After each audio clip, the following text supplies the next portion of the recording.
Okay, so to disassemble this, you got to take the screw out. I've already taken it out. It's right here. Okay, and then we're going to unscrew this front part here. I think there's a fuse in here. So another thing is this will not have a fuse. I think it'll be fine, dude. It's not gonna explode or anything. I guess you could add a fuse if you wanted to.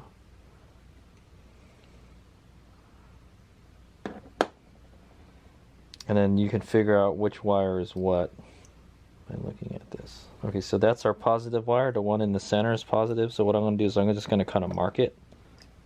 And then I might be able to use this for something else, so I don't want to just mess it up, okay?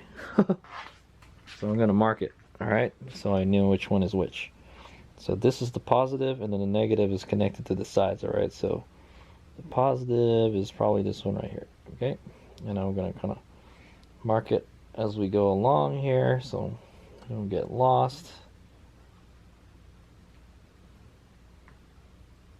Okay, so now I have a good idea which one is the positive wire, okay? If not, I don't know, it'll work in reverse and you don't want that.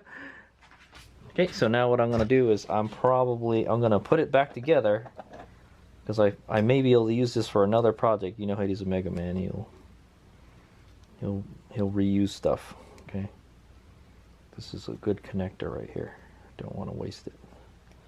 So I'm gonna put this back here and I'm gonna leave just a little bit of wire and we're gonna snip it. Put the fuse back in. It should be a little bit, it should be springy. It's not. Hold on, let me fix this.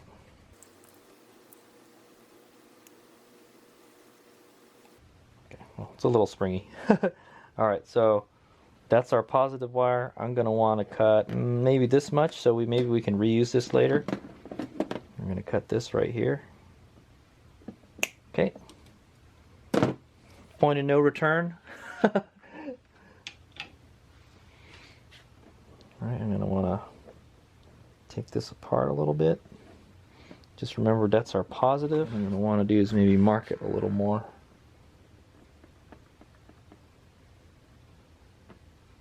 Okay, then we're going to want to install these onto there, okay? And then it's going to go, so this is the other side of the EC3 connector, okay?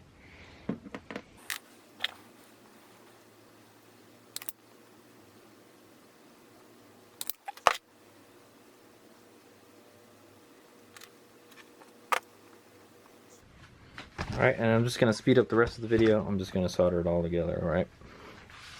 So this is a lot of work, guys. Oh shit, it's not even connected.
Okay, I hope you guys enjoyed that video.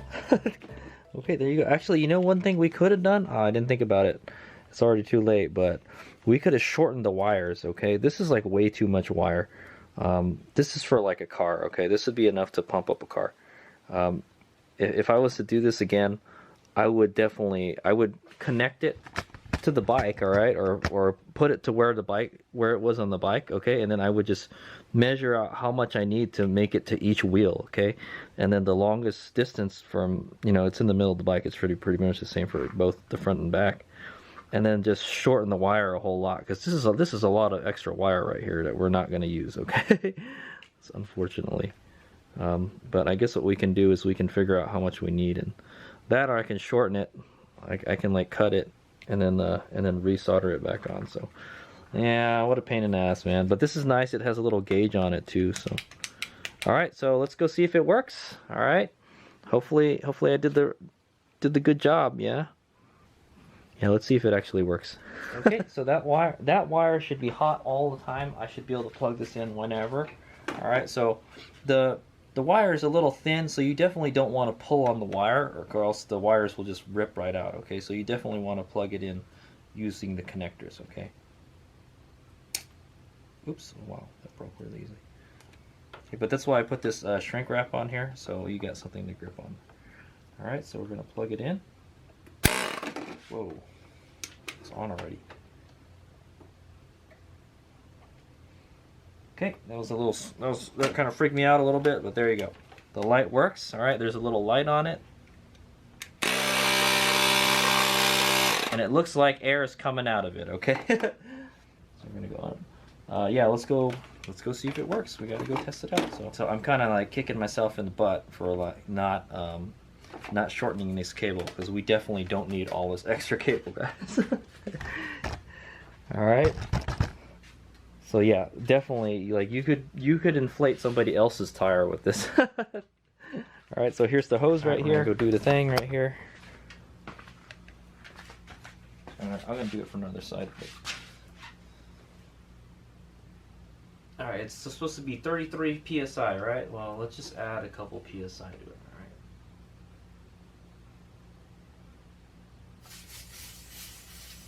I know you lose a couple psi just opening it, you know. All right, here we go.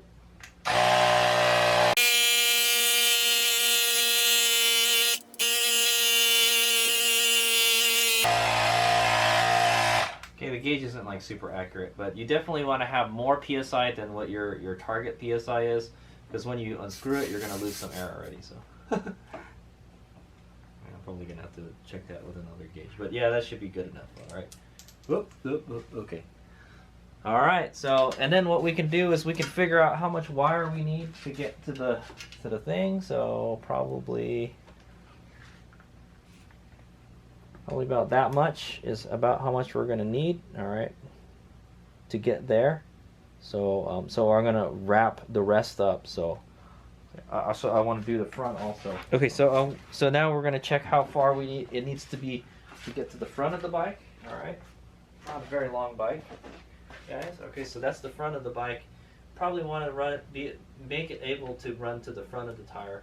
So like right there. Okay, so it's a little bit longer going to the front. All right, and then what we're gonna do is so then what we're gonna do next is we're going to ball this up. Okay, it was before. Okay, we're gonna put our twisty tie on here. It acts as a little night light too, so if you wanted to inflate your tire at night, you could do it. Very nice.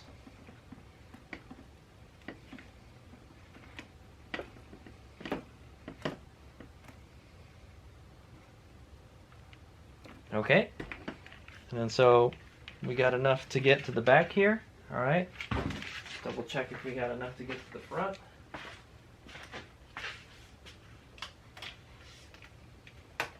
Yep, good enough. All right, just enough. So if I was to do this again, if I was to make this again, I would probably cut like this much off, or just measure how much, and then cut it off, and then put the connector there, because we don't need all that extra, is what I want to say. All right, and we're going to put the cord back in and disconnect the cable. Okay, make sure that stays there.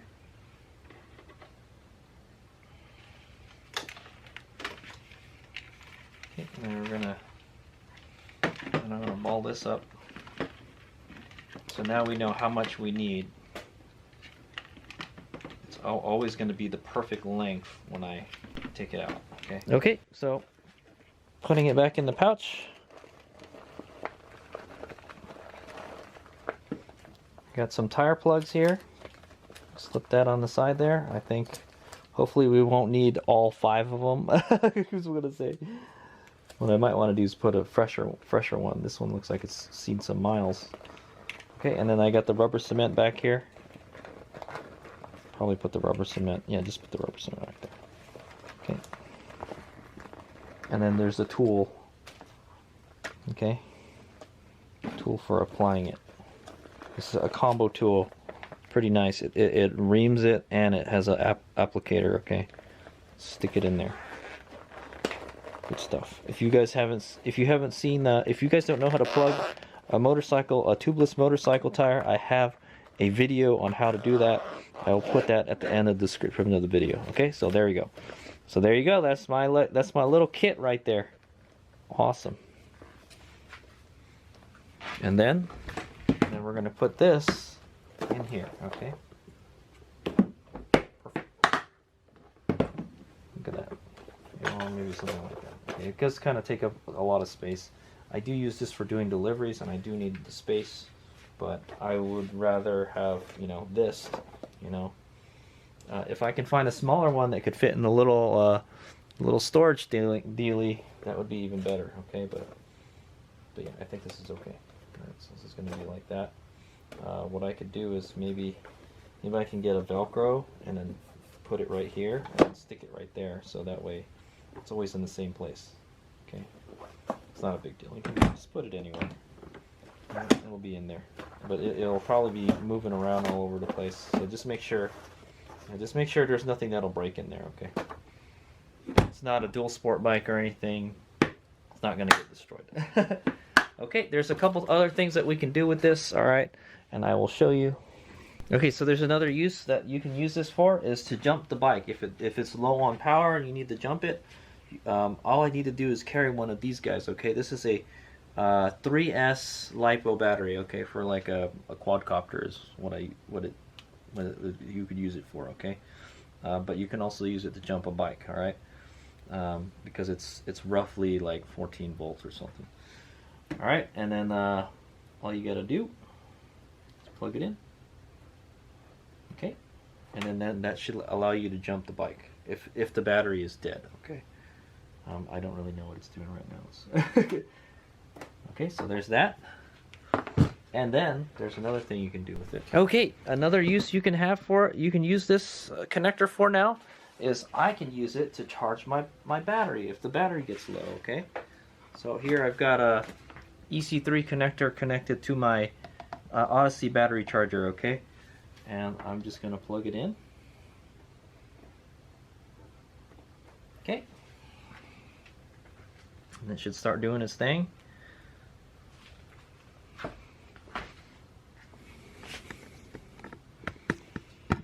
It's a very nice charger, by the way, guys.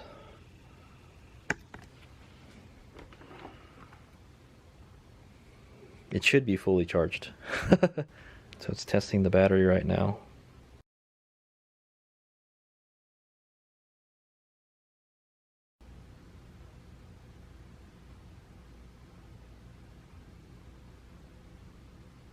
Oh, okay. Well, there you go. It says it's charging. It says that the battery's like half charged. So I guess maybe when we used that pump, it kind of drained the battery a little bit. All right. So one thing I don't like about this, and I wish I've got one of those USB thingies that has how much voltage your bike has. I should have bought. Man, I didn't think about buying that. Man, that would have came in handy for this bike, because this bike doesn't have any way to check the battery voltage. Okay.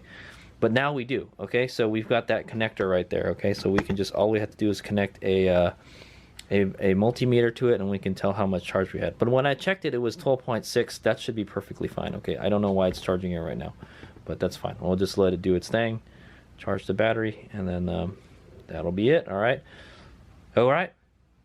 Thanks for watching. That is Hades Omega's little connector system. So now, whenever if I do get a flat on the road, I'll have a pump, and I'll have the tools to be able to repair a puncture on the spot. All right, and then I will be able to jump my bike if the battery, for whatever reason, the battery needs a jump. All right, and I can now charge it, and I can use a battery tender on it. Okay, speaking of battery tender, You could additionally, you could probably do something like this also. All right, Haze Mega, it has a battery tender here, okay, and a lot of trickle chargers, they use what's called a SAE connector, okay. That's what this guy is. All right, so you could install one of these instead of the EC3. Hades Mega's not a big fan of these, okay. They're not very, they can't really handle too much high current and stuff. You're not really supposed to jump with this, okay. But the EC3, yeah, you can jump with that. That can handle a lot of current, okay. Don't quote me on it. I don't know how much current it can handle, but it should be enough to start a motorcycle. All right, it's enough to start a car because I've done it before. Okay, so this is a good connector right here. This can handle a lot of power. All right, more power than this charger can output is what I'm gonna say. Okay, so thanks for watching. That's the end of the video. I'll just let my bike charge here.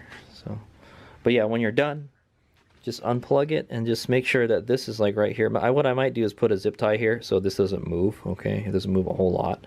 And then yeah, just make sure that this area is clear so when you close it, the lid, the foot doesn't get stuck on there, okay. It doesn't crush it. All right, okay, thanks for watching. That's the Hades Omega EC3 connector system for Honda Super Cub. Good to go. So now my bike is exactly how I want it, okay. It's got, and I will go make a video about how I've modified this bike for DoorDash, okay. So look forward to that in a future video. All right, here's my go.